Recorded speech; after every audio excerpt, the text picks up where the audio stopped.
The Lord be with you. And with your spirit. A reading from the Holy Gospel according to Luke. Glory to you, O Lord.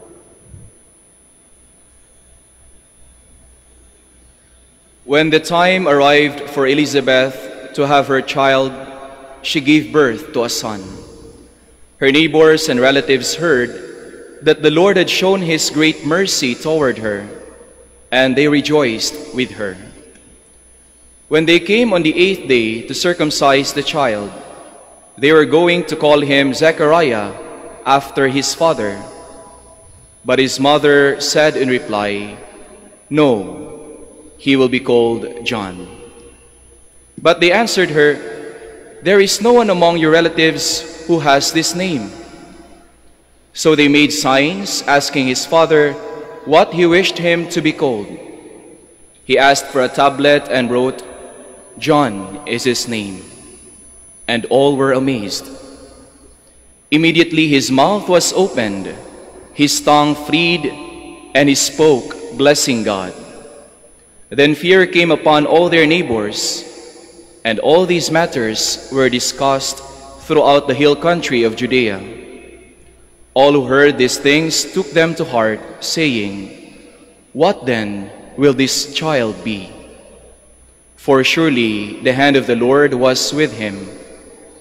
The child grew and became strong in spirit, and he was in the desert until the day of his manifestation to Israel. The Gospel of the Lord.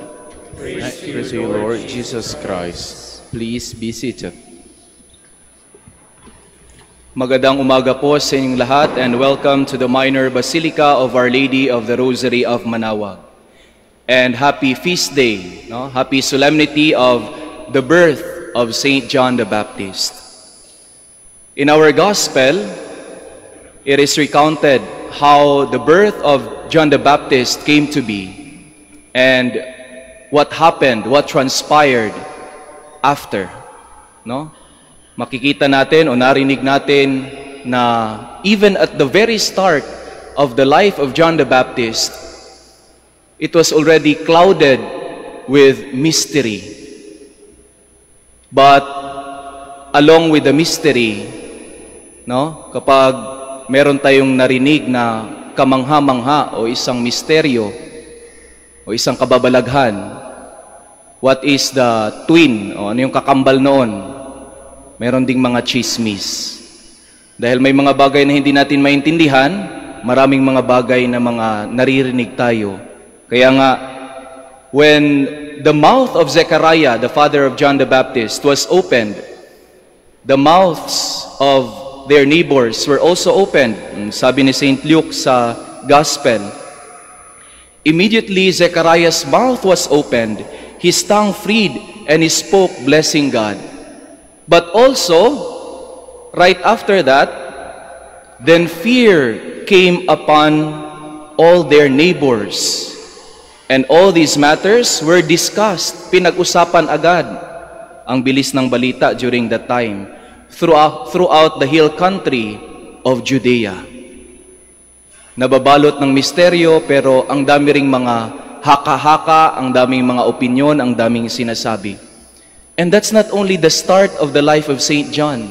Even after his birth, many voices, many noises were heard. But amidst all these noises, amidst these voices, Saint John remained faithful, remained who he is and what he is. Kaya nga, tatlong bagay ang matututunan natin sa pagiging faithful ni Saint John, o kung paano siya naging faithful despite the many pressures, despite the many distractions surrounding his life. The first thing that Saint John had is self-knowledge. He knows who he is. Kilala niya kung sino siya. He knows his identity. And amidst the many voices, Saint John knows that he is the voice. Hindi po yung kanta, hindi po yung program na kantahan. but St. John is the voice of God. And according to St. Augustine, St. John knows that he is the voice because he is just temporary, whereas the message, the word, is eternal. St. John the Baptist is the voice, and Jesus Christ is the word. He knows who he is. He is at the service of the word. He is just an instrument for the word to be heard. And equally important is not only who he is, but also knowing who he is not. Kung alam niya kung sino siya, alam din niya kung ano at ano ang dapat niyang gagawin. He is not pretending to be whom he is not. That's why in the second reading, in the Acts of the Apostles, there it is said that John was completing his course. When he was completing his course, he would say, "What do you suppose that I am? I am not he." Mali ang akala ninyo. Kung ano yung sinasabi niyo tungkol sa akin, hindi ako yun. There is someone greater than I, and I am not the Messiah.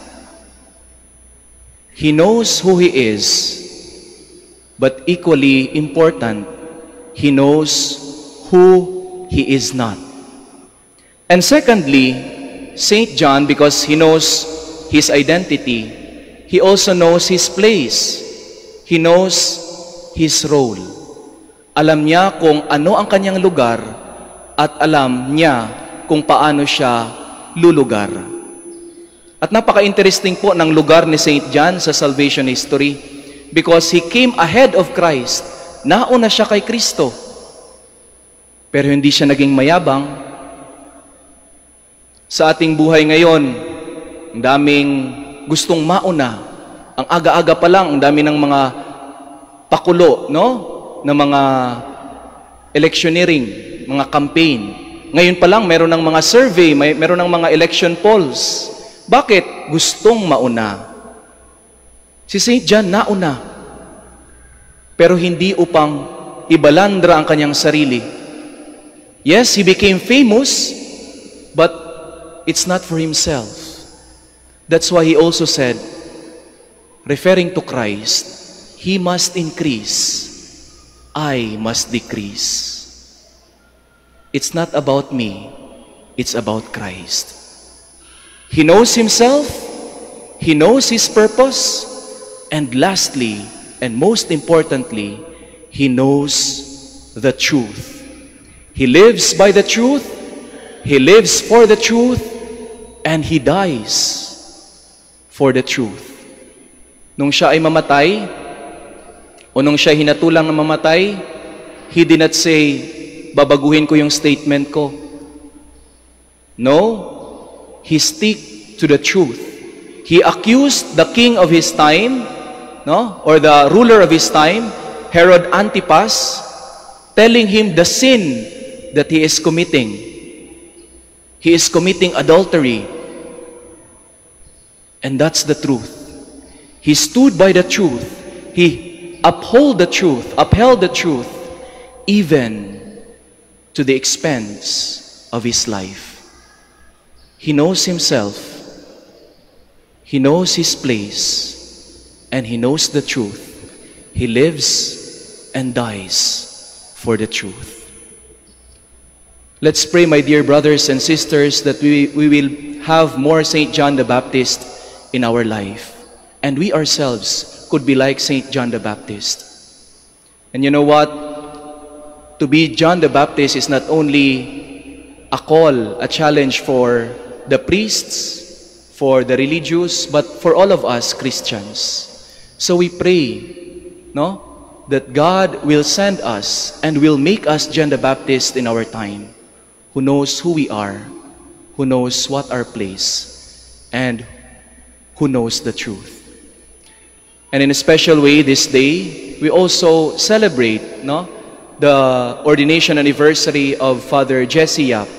And two of his companions, their anniversary to the priestly life. And we pray that they too will also live their identity as priests, live out their mission as priests, and uphold the truth in their life as priests. And I ask you also, my dear brothers and sisters, to pray for more vocations. Earlier we prayed, lead to the order of preachers, men and women who are willing to preach and live the truth of the gospel, just like Saint John the Baptist.